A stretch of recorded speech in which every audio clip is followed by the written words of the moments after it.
Okay, hey everyone, in this video we're going to review the comparative content marketing funnel for SaaS companies in competitive markets. Now, in my opinion, this is the best content funnel that you can create or install in your SaaS company in 2024 and beyond, because the focus here is really on attracting high quality traffic. And by that I mean traffic or prospects that are in market for your tool right now. They're literally looking to buy it, right? Okay, so let's review the strategy. There's actually 5 steps to it. First, your own comparative SEO content. Second, leveraging other people's comparative SEO content. Third, using competitor Google Ads to promote your comparative content. Fourth is LinkedIn retargeting or visitors who visit your comparative SEO or Google Ads content.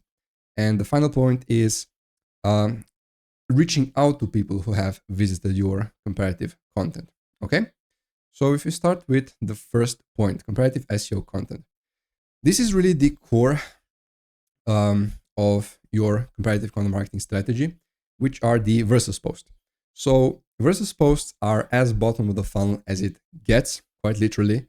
So anyone searching for, you can imagine, right? Anyone searching for something like HubSpot versus Pipedrive, right, is literally one step away from buying a CRM platform.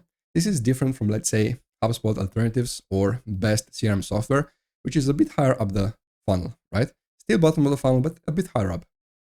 So in this situation, we're targeting HubSpot versus Pipedrive. Like if you're their competitor, like write a comparison for this keyword, right? Like literally optimize the page to rank for HubSpot versus Pipedrive. And so what you do then is you add your tool in the comparison. And there's a way how you can do that so it doesn't come across as pushy at all, right? And the way you do that is by writing the intro. You basically say, hey, the two competitors that you're searching for, they're good, but they don't serve, and then here you insert your ideal customer profile all that well, right? Let's say in this case, HubSpot and Pipedrive, great tools, great CRM platforms, but they don't serve, smaller businesses all that well, or they don't serve e-commerce companies all that well that want, repeat orders and they need a specialized CRM just for that. Okay. So, and then you basically say, hey, this is why we added our tool in the comparison, right? With this, you basically say or call out to your ideal audience, hey, if you need a CRM for this that specializes in this, go with us. If you're not our ideal customer, like if you don't find yourself in this, positioning, then go with HubSpot or Pipedrive. Don't clog up our sales pipeline. So let me show a demo how to do this. So here we have Hotjar versus Full Story. Now this entire comparison is optimized to rank for this keyword, right? So we have Hotjar versus Full Story. And then right in the second position, we have Session Stack, which is one of our clients. So people then click on here. And then again, right in the intro, we say Hotjar, great platform for this one use case. Full Story, great platform for this other use case or other type of audience, let's say. But neither of them are good for, and here we insert our ICP. And then we explain this is why I added Session Stack in the comparison. And then this comparison that we have over here, it's a very, very long form, in-depth comparison. It's a bit over 4,000 words. And here we really, first at the top in the intro, we make the claims. Then we kind of like handle those claims or dive deeper in those claims in this table. And then in the meaty part of the article, we, take every feature or use case and basically, side by side compare our research that we made by hands-on testing the tools. And, here's, tool number 1. Here's a GIF or a in-app screenshot that proves our positioning, our takeaways. So there's no funny business going on at all, right? And Google really loves to promote these types of comparisons organically because they follow Google's product review guidelines, which basically say, hey, we're going to promote posts that show proof of the author actually using the tools, right? And that's like we check that box right here. Okay. As for the results, I'm typically seeing that my clients get 1 paying user every 300 to 350 organic clicks to comparative content like this. Now, this is I call this the backend conversion metric, right? So traffic to a paying user. in between, you will have another conversion metric, which is either a free trial signup or a demo call. Now, for the free trial signups, we usually see conversion rates ranging between 5%, 8%, and maybe even 10%. And for demo calls, between 1 and 2%, maybe even lower as 0.5%.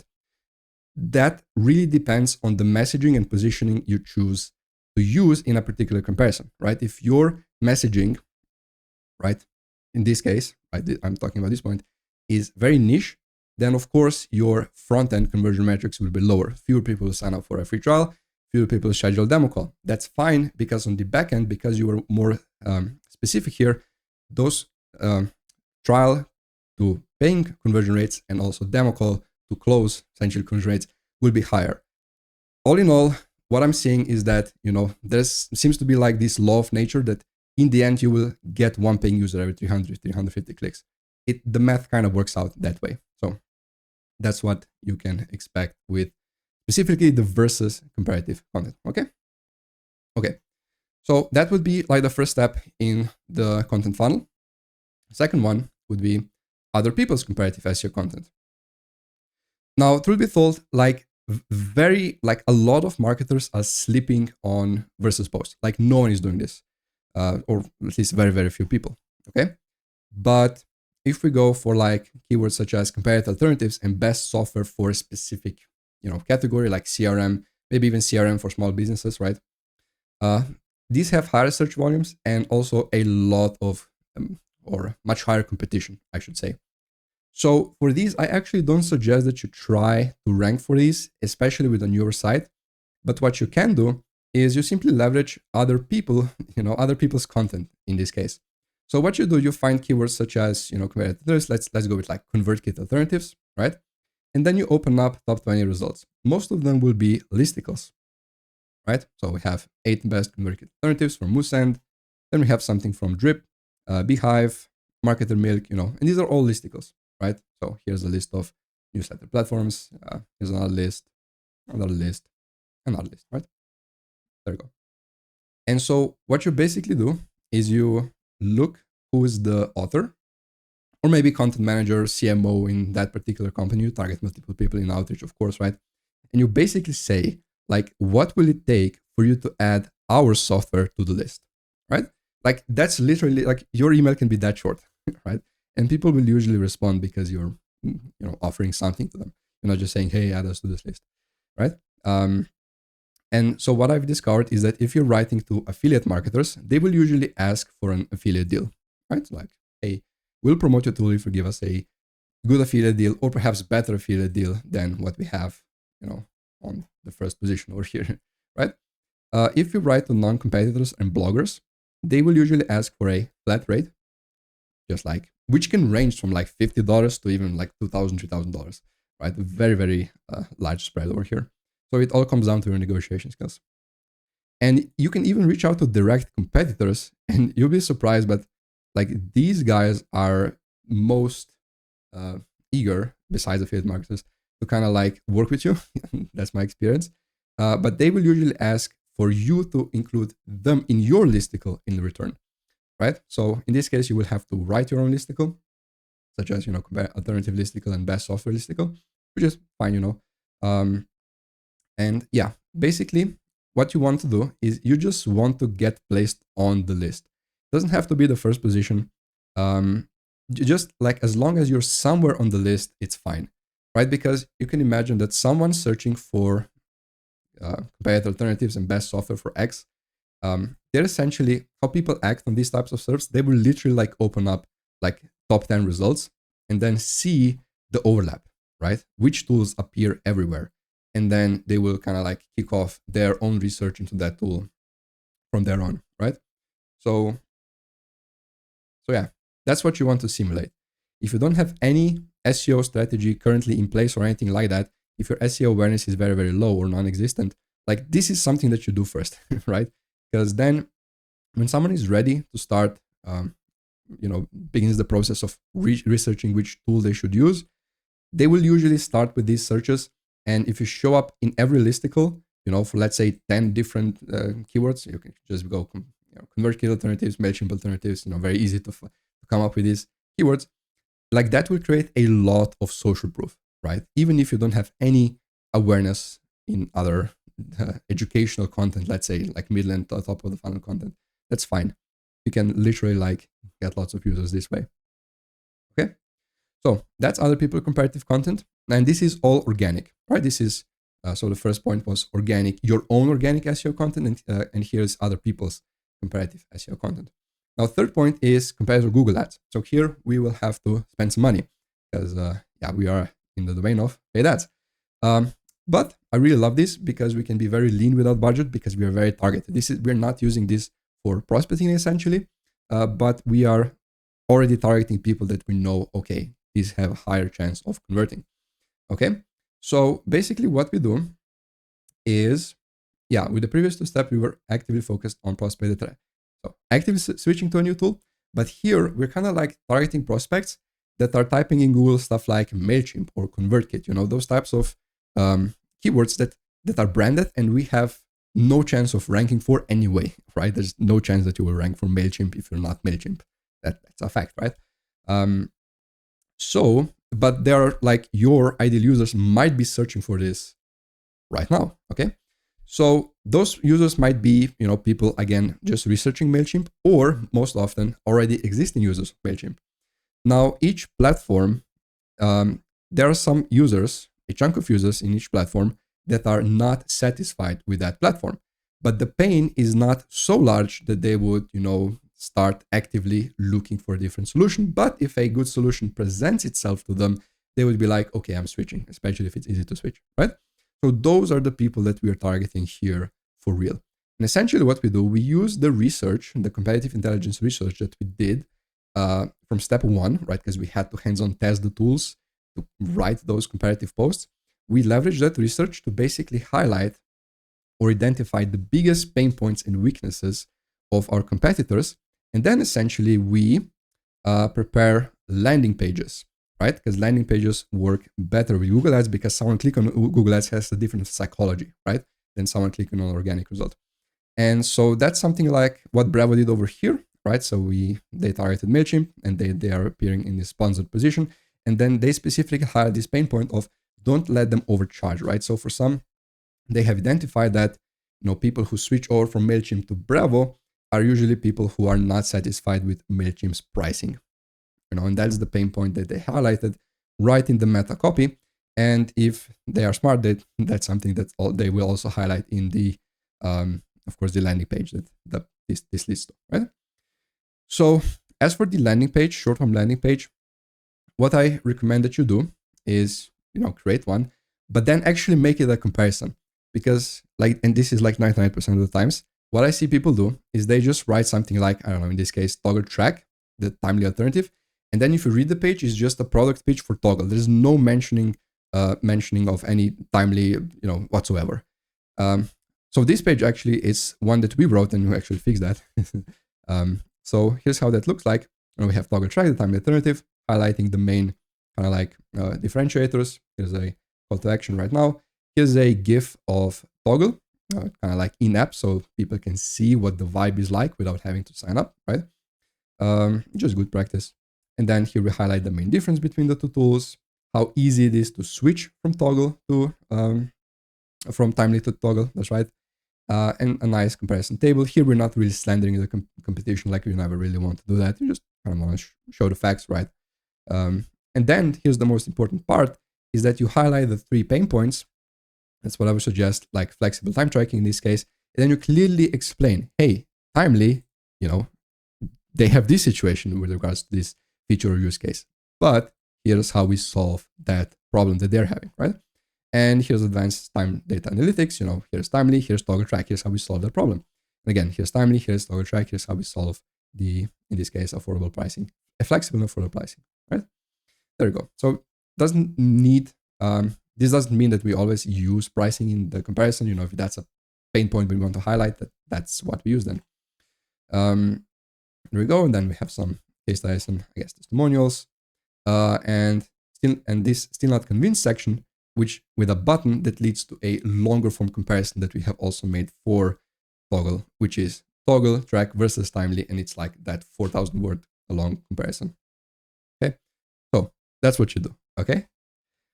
And now, if you're worried that Google Ads might be expensive in your market, the next framework will fix that.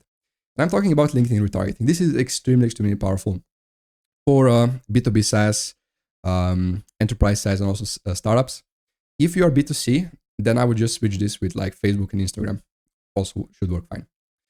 And so basically what you do here is you install a LinkedIn pixel on your website and you create a retargeting audience, which includes everyone who visited your comparative content, right? From step 1 and step 3. So that long form organic page that we made in step 1 and the shorter form landing page, which we promote with Google Ads, okay? And this is very easy to do. You just create an audience, say, hey, anyone who visited this particular URL, easy. And you want to do that because these people, they're both warm traffic and they have high buying intent. Like can you imagine a better audience to target to target with ads? Like no way, right? And what you can also do, you can also add a native LinkedIn targeting filter on top of your custom audience that essentially specifies your ICP even more, right? So you can literally say, hey, target everyone who has visited my comparison content and also who works for a company with the size of between 11 and 50 employees, right? You can do that very easily, just like so, when you're creating your campaign. So anyone who visited my website and has the following attributes, works for a company with employee size between 11 and 50. And you can target literally like the filter can be anything you want, like specific industry, specific experience that they should have, whatever is the case. Like LinkedIn is extremely powerful for this type of targeting. And then what you do over the period of next, let's say 30, 90 days, whatever you want, right? It also depends kind of like on the traffic you're getting. You basically show them a mix of testimonials, case studies, product comparisons, product facts, facts about your product, company story, and company positioning ads, right? So basically explaining what you're better at. And so here are some examples. Let's say Kajabi showing a special offer. Here we have Hunch, just highlighting a case study. Here we have Time Doctor, kind of like showing how they're different from their competitor over here. Then we have SmartLink, another offer. Then we have FT Campaign, just highlighting their, G2 review that praised them over MailChimp, I suppose. And Casper, again, like, here's how we're better than our competitor. Some brands, what do you call these? Badges from G2 as well, right? So very, very easy. I mean, this is really low effort. As you can see, you can spin this up very, very quickly, this type of ads. And then you can just lead people to your sign up form, or even better, if you create some landing pages specifically for these, depending on the type of ad that you go with. But yeah, that's pretty much it. Now, the best part about this is you can start with as little as $10 a day. This is your retargeting budget. And this is like what, $300 per month, right? It's very, very, it's not a lot, right? And you're targeting and you're showing ads to very, very warm audience and also audience high buying intent. So, I mean, this is a no-brainer, right? And the thing is, you can start retargeting to an audience that's as small as 300 people. Perfect, right? Like in most cases, when you're targeting an audience this small, like you won't even spend up the $10 a day budget, which is the minimum budget, by the way. You will basically just spend like $3, $5 per day, and you will saturate the audience. So yeah, great thing to do. And finally, another thing, very quickly, is a content trigger email outreach. If you're targeting people through LinkedIn, perhaps other platforms as well, right? You can also reach out to them via email. This is really awesome for SaaS companies with higher average revenue per paying user.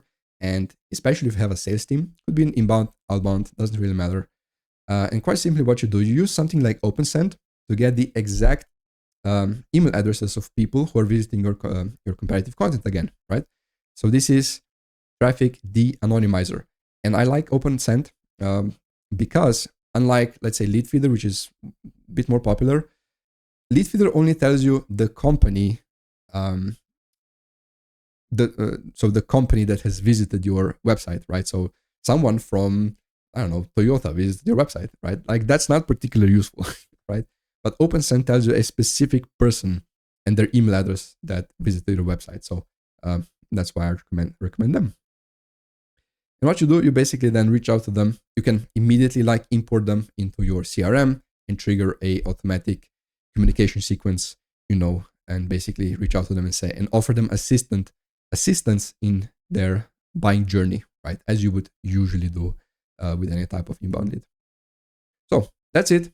I believe that this is absolutely the best content funnel that you can create in 2024 and beyond, because we are focused on leads that are in market for your solution right now. And what's even cooler is that if you go with an SEO strategist focused on top of the funnel and middle of the funnel content, like how-to stuff and glossaries and that type of stuff, sure, has lots of search volume, but the thing is, those content pieces, they attract beginners, right? Because someone typing in Google, say, how do I manage my leads in a CRM? Like, that's probably a beginner, just starting their career. They aren't in position of spending any money, right? They likely have or if they do, they have a very, very small budget. They might be like small businesses, right? And yeah, so they don't have the decision authority or even complex software needs. So, but comparative content, usually larger companies would dedicate someone, give someone a task. Hey, like, here's your budget. Like, we need a new CRM to host, like, I don't know, 50 to 100 people. Like, go do the research. And those people are searching for comparative content, right? So that's who you really want to attract. Yeah, just like that, right? So, okay, so where to go from here? Well, feel free to apply this strategy in your own SaaS. Now, our agency specializes in comparative content marketing for SaaS companies, could be B2B, B2C, enterprise, or startups. And if you, basically to see if we can work together, feel free to book a relaxed Zoom call with the link in the comments. We're going to have a talk about your current marketing system and see if or how comparative content marketing would essentially fit in that marketing system, right? So, yeah, that's all. My name is Miha, and stay blessed and have a nice day.